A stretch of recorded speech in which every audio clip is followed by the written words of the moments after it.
This is the Patrick Henningsen Show on TNT Radio. All right, ladies and gentlemen, welcome back. We're still in the first hour of this live broadcast. I'm your host, Patrick Henningsen. Again, the breaking story today, which we are covering closely, is the rising tension in the Middle East. And again, we'll go to our source right now from the news feeds. U.S. officials have told numerous news agencies, including CBS News in the United States, that Iran is ready for a counterstrike on Israel, expected within hours. Hundreds of drones, dozens of missiles could rain down on Israel over this weekend. It is uncertain whether this will happen right now in 24 hours, 48 hours. It could even happen next week. But the point is, the region, in fact, the world, is on high alert right now. We just spoke to Maryam Susli, aka Syrian Girl, to get her take on it. And again, we'll drop her op-ed with Al Mayadeen in the TNT chat community, so you guys can check that out and read that for yourself. Right now, however, I want to bring on to the call award-winning journalist Yousef Mawry, who's joining us right now from Yemen to weigh in on this important story. Yousef, thank you very much for coming on. It's good to be here. Thank you for having me. So, Yousef, let's just break this down. Where are we right now with this story? And what do you see in terms of tension, in terms of escalation? What do you see happening over the next week? Is there a chance to dial this down? If so, what needs to happen? Your thoughts?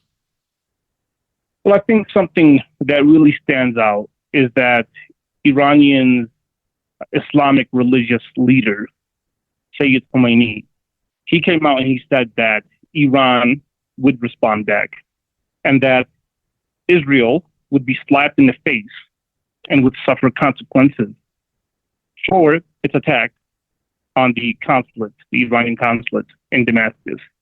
So that's the first time I've heard the spiritual leader of Iran's Islamic Revolution issue such a statement. Taking into consideration the tensions, the rising tensions that have unfolded over the past week and a half, I think it's very clear to the West, to Israel, and to the rest of the world that an Iranian strike on Israel, it's not just going to be a strike carried out only by Iran. This will be an Iranian strike, which is going to be launched from places like Yemen, from Palestine, from Lebanon, from Syria, and from Iraq. So the flood of Al-Aqsa, the operation that launched on October 7th, it seems like it's turning into a tsunami. Because when you have all these factions in the Middle East, especially in Yemen, they've managed to successfully weaken the strength, the brute domination of Western Israeli imperialism over the Middle East. I think when, it's no secret that Israel has been trying to provoke Iran for decades. I remember, 15 years ago, 20 years ago, Israel trying to provoke a war with Iran. And obviously they're pushing the West, their Western allies, but, with the U.S., because they know that the U.S. and the British and the other Western nations, they will be at the forefront. They'll be at the vanguard to attack Iran.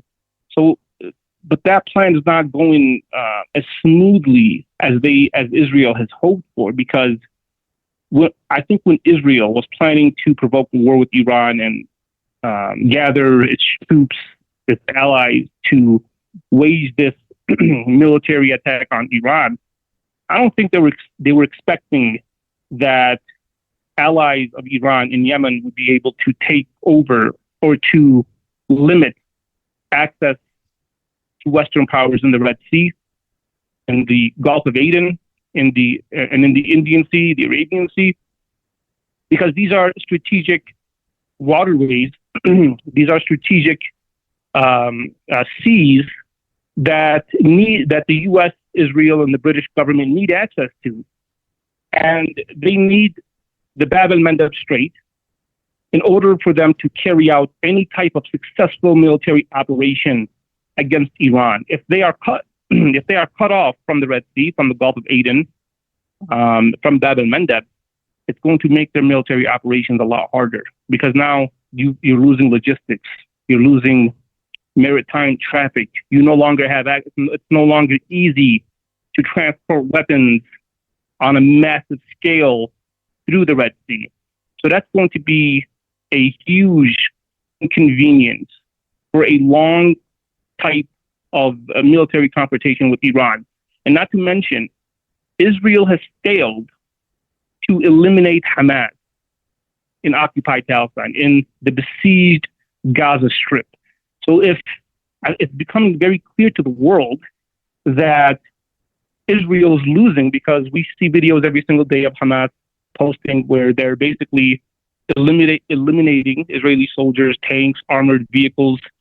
And this is something that seems to be happening on a daily basis in the midst of, just carpet bombing an entire city. So now add Iran into the equation.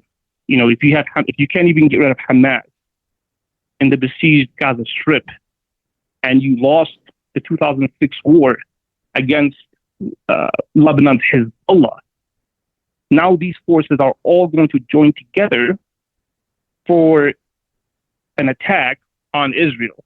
And I think I don't think this was in accordance to Israel's original plan with regards to a military confrontation with Iran. I think they were expecting that the majority of the Arab and the Middle Eastern countries would side with Iran, and that is the case, believe it or not, as we know.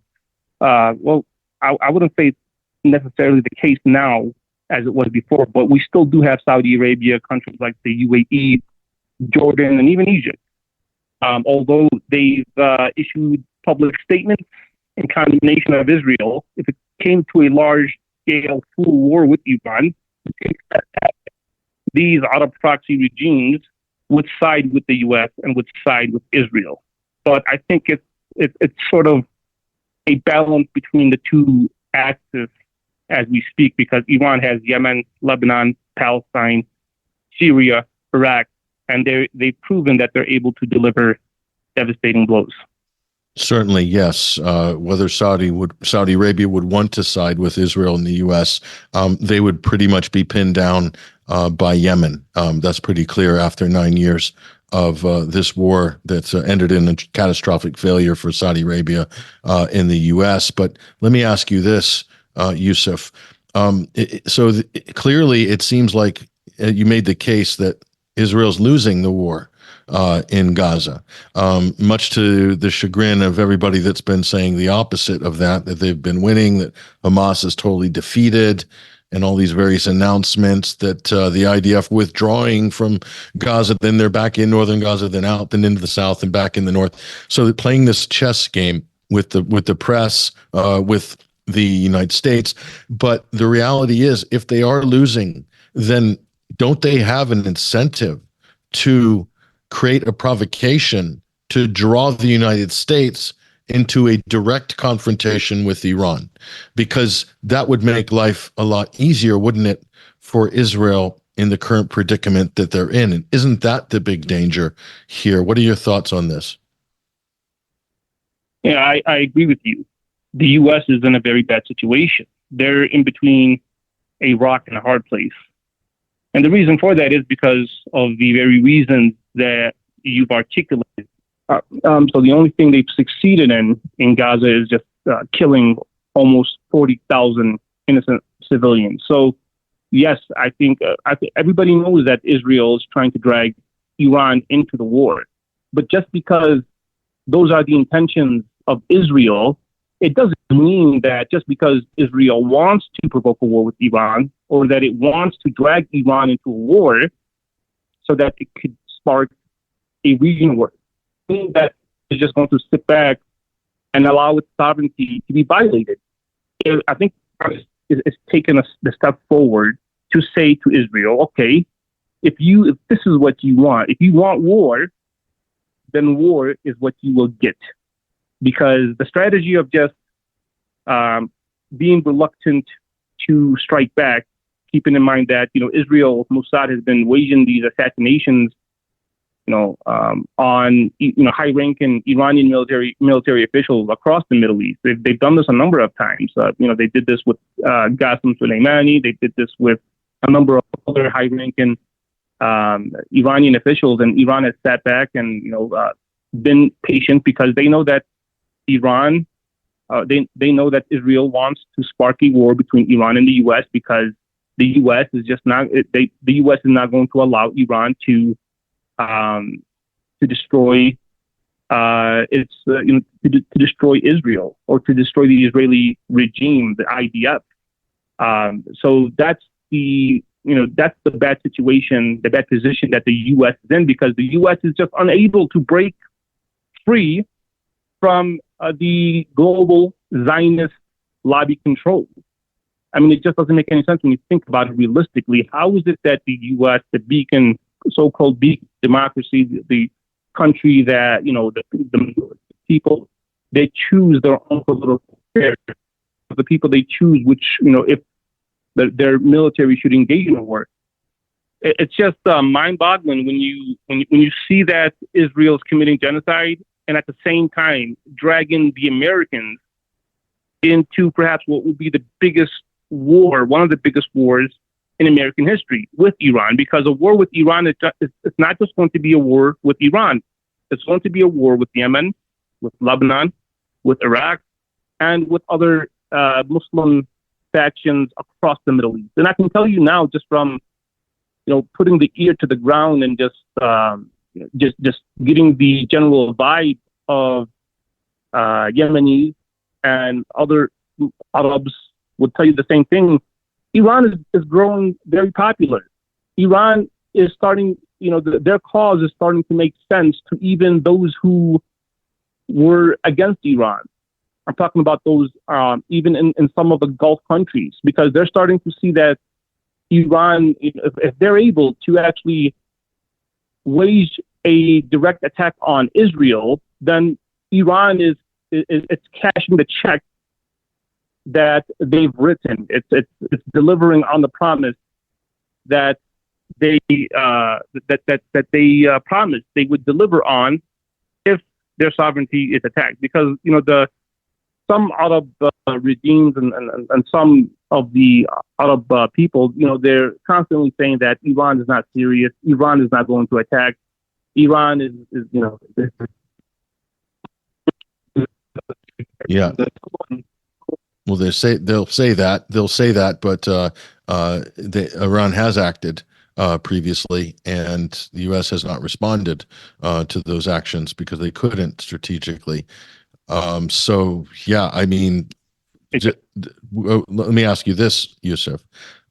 If Iran was to choose a high-value target within Israel, or more than one high-value target, what do you think that might be? Would they opt for a military target, or would they opt for an infrastructure target, or something like this? What do you think the thinking would be in terms of the quid pro quo? I think Iran is preparing for a long-term war with Israel, and we can base that just from the inception of the Islamic Republic of Iran, their revolution. It was launched and it was established specifically for the purpose of liberating the land of Al-Aqsa, liberating Palestine from Israeli occupation. That's basically the gel that keeps this whole Iranian activism across the Middle East. And not only that, they launched their revolution to also, with the goal of eliminating the U.S. military and political dominance over the Muslim world, right? And also their third objective is to unite the Muslim world, economy, political, military positions in global affairs. Now, in order for them to achieve that third goal, the first thing that they have to do, and they realize this is part of their manifesto, the first thing they had to do is establish allies in the region, establish allies that are able to share the same cause, the same sentiments, and the same long-term goals. And Iran came with the sentiment of liberating the land of Palestine. And that's a sentiment and a belief and a goal of every Muslim across not just the Middle East, but across the Muslim world, because they believe Palestine is a land being illegally occupied by the Israeli regime. They're being backed by the U.S., by the British government, and it is the Islamic obligation, the humanitarian obligation of the Muslim world to unite to bring an end to this imminent threat. Also, because it's the third holiest Muslim site, so it becomes a dear goal and a sentiment to every Muslim. And this was the message that resonated with the Muslim world upon the establishment of the Islamic Iranian Revolution in 1979. And now we're starting to see the allies of Iran, ones here in Yemen, Lebanon, and other parts of the Middle East, they're starting to act militarily. And that's something that's new. It's a new phenomenon for Muslims to see other Muslim countries, other Muslim factions take a stance to defend Palestine, to defend the Palestinians, and to defend Muslims' holy sites. When you add to the mix that these attacks, in the Red Sea, these military operations from factions in Syria and Iraq have been successful and have attacked Israeli military sites inside of Israel, it's only adding more fuel to the fire in terms of more Muslims and perhaps even more factions in the near future joining this so-called axis of resistance and joining allies with Iran. Now, to answer your question directly, where is Iran going to attack? I think what would make sense for a military operation is first and foremost they need to clear the Golan Heights from Israeli presence, from Israeli forces, because if they're able to clear the Golan Heights from military presence and Israeli forces, what that does is it opens a corridor into the heart of occupied Palestine. Basically, Iran and its allies would then be able to actually send military troops to confront the Israeli regime through military mobilization on the ground, through access points, through the access points in Syria, through the Golan Heights. There's a reason why the Golan Heights has been occupied by Israel for many years. It's because if they don't have control of the Golan Heights, then you basically, that leaves Israel susceptible to a military invasion by the Muslim world through Syria. Right. So strategically, and that's notable, Yousef, that Russia has moved forces in 2 battalions, I believe, into the Golan Heights, or multiple battalions into the Golan Heights just in the last few weeks. So that's a significant move. Perhaps Russia did this in anticipation of something very much a scenario like what you're seeing now. It's well known or understood that Russia and Iran are allies. So that could change the calculus as well.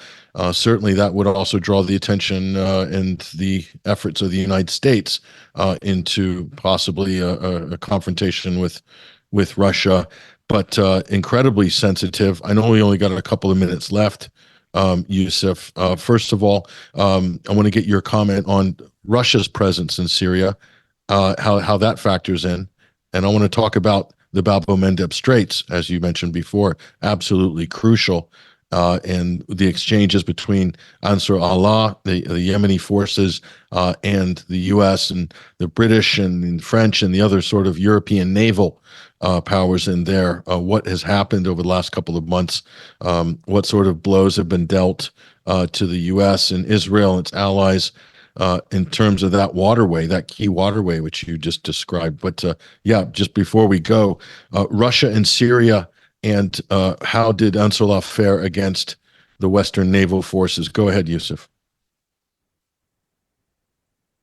But just like we've seen Russia's role in this, in the war that was launched against the Assad regime from 2011 for 12 years, Russia maintained a presence in Syria because they understood the game. They understood that this was an Israeli-U.S. plot in order to overthrow the Assad regime and replace that regime with an Israeli left-backed regime that would weaken the position, be installed in power, be given weapons, just like the Israeli regime is receiving billions and billions of weaponry aid from the U.S. If the Assad regime collapsed and you had a new government, Western-backed government installed in Syria, it would greatly weaken Russia's role, Russia's strength and influence, not just in the perhaps in Syria, but across the world.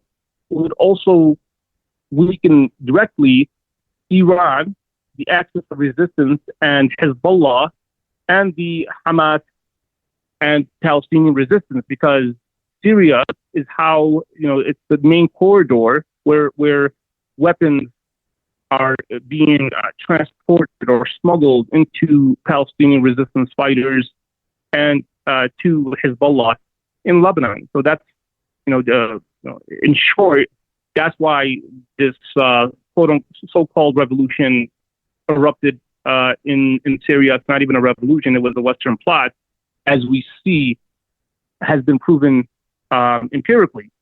So that's why Russia stepped in to prevent that from happening, because they know that Syria would have been used to attack perhaps Russia, to attack Iranian interests, and it basically would have eliminated any potential threat against Israel. And like I said before, if you're able to take control of the Golan Heights while still under the Assad regime, who was allied with Russia, allied with the axis of resistance, then you would have Yemeni fighters and fighters from the whole of the Muslim world feeling it is necessary to go there and to protect Palestinians. And through the Golan Heights, they would have access to do just that. If the situation is to escalate, if genocide continues, any Muslim will tell you, whether Sunni or Shi'i, that if they had the access to go and help the Palestinians in any way that they can, they just need access. And that's the danger that Syria represents for the Israeli regime, is that the Golan Heights is no longer under Israeli control, then you would have a flood of fighters from the axis of resistance and from across the Muslim world taking part in such military action, especially while the genocide is taking place. And Russia would have no problem with that. Because considering the alternative, it's definitely in Russia's best interest for them to step in any way that they can to prevent Israel or the US or the British from gaining strategic grounds in Syria, just like they're doing with Ukraine. Likewise, Russia would be able to turn the table and do the same thing to the US and Israel through Syria. To answer your second question with Bab el-Mandeb, this is the one, this is the one card. This is the play, the strategic play that we are seeing unfold that Israel and the West did not see coming. They never expected that their ships, their maritime traffic would be targeted in the Red Sea, let alone the Gulf of Aden. And what this has done is, in point blank, it has forced the U.S., it has forced Israel to reshuffle and to rethink their military strategy on a potential scale attack Iran, because they're not going to be able to do that if Bab el-Mandeb is closed, if the Strait of Hormuz is closed, and if the Strait of the Suez Canal is also closed from access to Western powers. Yousef Mawry, award-winning journalist from Yemen, thank you very much for your commentary and your insights on this. Very valuable. We really appreciate it. Thank you for joining us on TNT this week. Thank you, Patrick. Take care. There he goes, ladies and gentlemen. Yousef Mawry, fantastic analysis. Top of the hour news headlines coming up. And when we come back, more on the other side with Sam Husseini.